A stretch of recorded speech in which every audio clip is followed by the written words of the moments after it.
Hi, my name's Abby and welcome to my Booktube channel that I am starting. First off, thank you so much for clicking on my video. I cannot believe that I am doing this, but I have decided that 2025 is going to be the year where I figure out what my passions are and just go for it.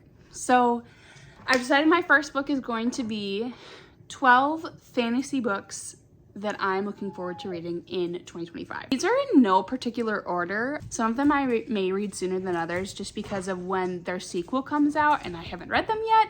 But other than that, this is just in no particular order whatsoever. The first book that I'm looking forward to reading in 2025 is The Bridge Kingdom by Danielle Jensen. I have heard really good things about this book on TikTok. This cover of this is stunning. I'm pretty sure this was like made popular on TikTok, which is why I just trust TikTok's opinion, to be completely honest. So I'm really looking forward to this. It's also a romantasy. I love romantasy books. They are my favorite genre to read and just I love it so much. My understanding it's in 2 point of views. Yes, it's in 2 point of views because I see the chapter heads have 2 different names. So I'm really excited by this. This is also by the author who wrote A Fate Inked in Blood. I read that earlier this year and absolutely loved it. I love Norse or Viking myths. They are so fascinating to me. And since Greek myths are really, they're not overdone in the book world, but they are really popular. I really enjoy looking into different mythologies of different cultures and find that to be absolutely fascinating. So I'm really excited to read this. The next book that I'm really looking forward to reading in the new year is The Games Gods Play by Abigail Owen. I'm gonna be honest, I bought this book for the beautiful sprayed edges and the beautiful inside of this book. But again, I love romantasy, I love action, I love fantasy. It says on the back, she'll fight for her life for the god of death, which, listen, I love Hades. Like the way that Hades is portrayed in book talk and in the publishing world, very good. I love that. The first couple sentences in the insert here says, the gods love to play with us mere mortals and every 100 years we let them. And I just got finished reading the book Lore by, who's she by? I'll put the cover here. But that was like Hunger Games meets Percy Jackson, essentially-ish. And this seems really similar to that. And I am really looking forward to reading another book that falls into that category. The next book is another book that was really popular on TikTok and I found a special collector's edition of it, so I bought it. It's A Study in Drowning by Ava Reed. Look at those sprayed edges. Oh my gosh, I cannot even. And then the cover and stuff. Picked this up blindly because I heard it was good on TikTok and had really good reviews. And then I got the pretty version of it. On the back it says, but if fairies and monsters were real, then so were the women who defeated them. And that, we love a female protagonist who's gonna go get them. So I'm really excited to read this. The next book that I am going to be reading in 2025 is Ruthless Vows by Rebecca Ross. I read Divine Rivals. I very quickly picked up the sequel from the Book of the Month Club because I get Book of the Month and haven't read it yet because there's just so many other books on my TBR that I'm really looking forward to. This one just happened to fall to the wayside. So I have this towards the top of my TBR come January or February. We'll see, because it is romantasy. It is YA romantasy. And I absolutely loved Divine Rivals. Like, so good, 5 stars. I'm really hoping that this is also going to meet my expectations. The next book that I'm going to be reading in 2025 is When the Moon Hatched. I literally picked this beautiful paperback up today. I heard that it has dragons and romantasy, and I'm in. That's it.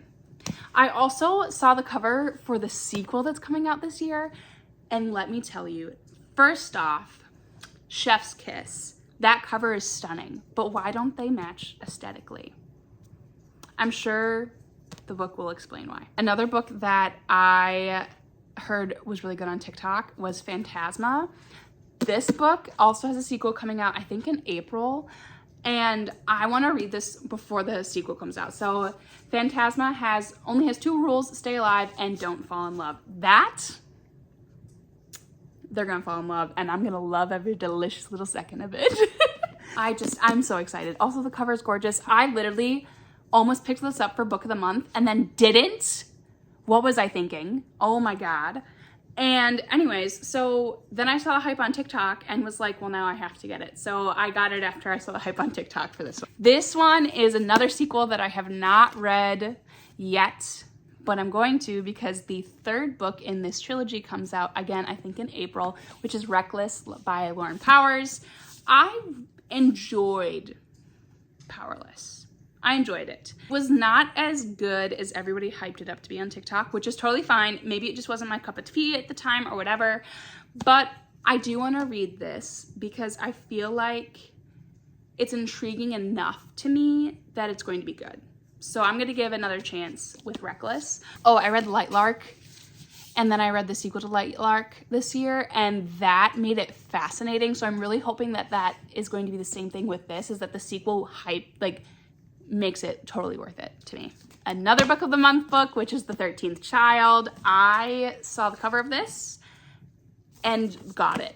I'm not gonna be honest, I know nothing about this book. I'm going into this book blind. I've heard it's good on TikTok, but every time like somebody brings this up, I literally keep scrolling because I don't want this to be spoiled. I'm very heavily a mood reader, and I like knowing everything about a book before I go into it. This one, I just feel like I need to know nothing. So I'm gonna go into this blind. I actually have this book on Kindle, and I bought it on Kindle I think over a year ago before it was picked up by a traditional publisher, which is The Stars Are Dying. Look at my edition though. Oh my gosh, I got this at Walmart, you guys. What? This is beautiful. So I'm really looking forward to reading this because I did buy this on Kindle before it came out as a traditionally published book.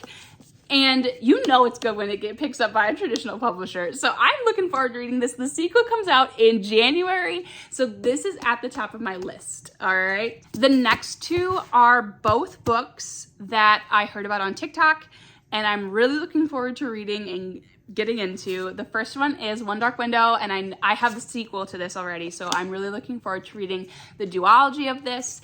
And then the next being Quicksilver. I have heard so many good things about Quicksilver, and I'm so looking forward to it. We love a Morley Gray mailman character. Like, chef's kiss, so good. I'm looking forward to reading this and just enjoying every delicious second. Same thing with One Dark Window. Also, One Dark Windows, the author, Rachel Gillig, has a book called, I think like The Night and the Moth or something like that, that's coming out again, I think in April. And I'm really looking forward to reading that as well. So I want to read her first series before her next book comes out. These last 2 books are both books that I got from Book of the Month. One is, I don't think is a romantasy, or it's not supposed to be a romantasy based off of the premise that I read on this, but I think it's going to be that. And then the other one I happen to know is going to turn into that, I think. So the first is The Road of Bones. This is a series, a brand new series that's coming out, that has come out, oh my gosh. And just like earlier when I said I loved A Fate Inked in Blood, this gives me those vibes. It is also based off of Norse mythology. As far as I understand, I could be misunderstanding it. It's based off of Norse mythology, and I loved A Fate Inked in Bones, and I'm just like blindly trusting that this is going to be good. I'm really looking forward to it. I don't love the cover of this book, and I've seen the sequels cover to this, and I don't love that one either, but they are the same vibe and the same aesthetic, which I can completely respect. Totally understand where the author's going with this. I'm really looking forward to reading this. The last fantasy book that I'm looking forward to reading in 2025 is Bloodguard. Again, I got this beautiful special edition with that on the side, and like, look at that. Literally stunning. Cannot. So the back part right here says, enter the arena, seize 2 weapons, now try to survive.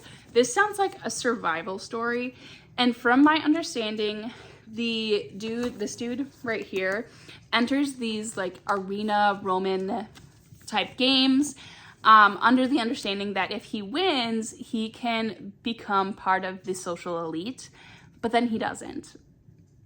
Like, he wins, but he doesn't become part of the social elite. And the princess in this book absolutely hates this dynamic. She hates that it's unfair to the people who enter this challenge. So that alone sounds absolutely fascinating to me. I'm really looking forward to reading this in 2025 and cannot wait to put my teeth into it. Those are all the books that I'm looking forward to reading in 2025. Follow along on my channel so that way you can get the reviews of those books as they come, all right? If you have any books that you are looking forward to in 2025, please write them down below that you are planning on reading.